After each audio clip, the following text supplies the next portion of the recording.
So this is a balanced scorecard. There are four perspectives here. You have finance, you have customer, you have internal process, learning and growth. So finance, we talk about anything to do with money, such as revenue, cash flow, and so on. Profitability, you want to go IPO. So those are the under financial perspective goal.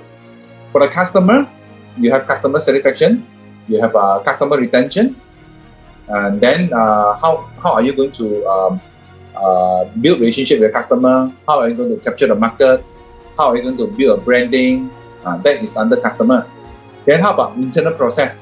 Internal process includes product quality, on-time delivery, your SOP, your ISO, your service, and so on. Those are under internal process. How about learning and growth? Your innovation, your employees' competency level, your product innovation, product enhancement. So these are the four areas that you need to look into, right? When you define your strategy and you have your goals, right? So that your goals are balanced. That's why we call it balanced scorecard. You need to balance your goals into these four perspectives. So later on, we will talk about this. We'll give you time to define what are the strategy, how are you going to achieve a vision. Remember, you have vision, right? In order to achieve your vision, you also analyze your SWOT, right? Your strength, your weaknesses, your opportunity, your threats. How are you going to achieve a vision? What are the goals you need to set? Then you're using this model here. So, like if you go into more detail, you have sales revenue for financial. Then you have cash flow. You want to improve the cash flow. You want to improve your collection on time. In fact, cash flow and on-time collection is the same thing. But if you want to break it into a smaller item, also can, depending on you. It doesn't matter. Then you want to improve your margin, you want to improve your profitability, and also you want to go IPO. That is under financial. So customer, you may want to increase your customer satisfaction. You want to have more new clients. You want to have improve your customer service by improving customer response time, customer retention rate, and also you want to have additional new prospect. And then you also need to do branding and online marketing. So for the internal process, you also have product quality. You want to improve the service quality. You want to improve delivery on time, and you want to reduce the mistake in the delivery. You want to improve your stock accuracy. You want to improve your stock availability, especially for e-commerce. The stock availability is very, very important now. You have to focus on those items that you can sell. And for learning and growth, you want to innovate new products. You want to improve your employees' competency level. So these are the four perspectives. So now you already have overall corporate goals, right? Then now you need to convert this goal into KPI, right? So goal is very general, but KPI is something that is smart, which is measurable. So now from a goal, how to turn into KPI?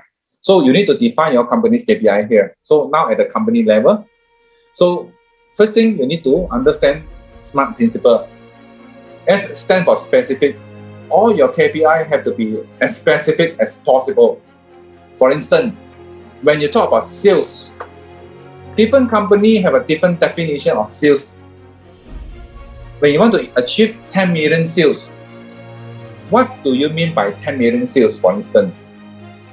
Some companies define sales as, I want to collect payment only consider I achieve my sales. Without payment, you cannot classify as sales close. Some companies, yes, I come across that.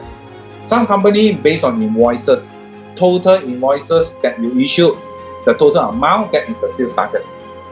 Some companies count by PO, purchase order, right? Purchase order. But some companies, they don't count purchase order. They have to count invoice, because you may have a purchase order of 1 million, but you can only invoice 200,000 now, right? So they count by the total invoice, and some count by total cash collected. So that's why your KPI has to be very, very specific. Maybe I want to give you another example. One of the property company, they say our KPI is to collect 1,000 NIMs per month. Is that specific enough? It may not be specific enough. If you want to collect 1,000 NIMs a month, but you need to qualify what kind of leads you want to collect, right? Maybe have to be income level between 3,000 to 6,000. Maybe have to be someone married, not children, not student. When someone walk into a showroom, even a student, you go and collect the name. Those names are not the qualified leads, right? So what do you mean by 1,000 leads? What kind of leads you want? So that's what I mean by specific. You need to be very, very specific. And KPI need to be measurable. You have to be something quantifiable. You should not have something that is very, very subjective, right? How to quantify that? You can either use a number to measure, 1, 2, 3, 4 number. You can use percentage to measure, 90%, 95%. Maybe you can use ringgit to measure dollar, 100,000 ringgit, 20,000 ringgit, the ringgit. So that is what we call measurable. So then you have something that is must be attainable. Must be something that is you can control, that is reasonable, right? If you set something that is not attainable, your employees will not be convinced. Your employees will not be agreeable with you. So you have to know how you can achieve the KPI. You're given a target, right? You look at the past year data, right? Or maybe versus the this year's performance, right? So you have to be something that is attainable. And then you have to be relevant to your corporate objective. You have to be relevant to the employees. Try not to set something that not within the employee capability to contribute, right? For example, you set something that is not controllable by the employee. It's not being fair, right? So relevant means something that you can control, right? Something that you can control. Let's say, for instance, if you want to set a sales target to the production manager, right? Production manager may argue with you, hey, this is not my problem, right? I'm not a sales. How can you set a KPI for me?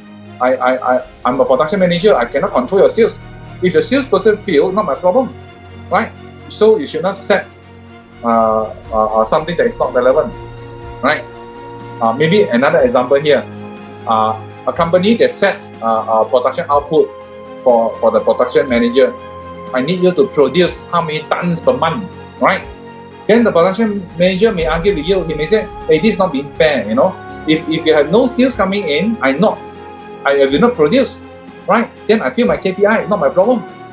I can produce, but do you want me to produce when there's no order, right? So that is also not being relevant to the employee capabilities, right? It's not being fair, right? So that's why a KPI had to be attainable and had to be fair, had to be relevant, and had to be time-based by when you're going to complete this mission, right? So that is SMART: specific, measurable, attainable, relevant, time-based. So when you define your KPI, always remember this SMART.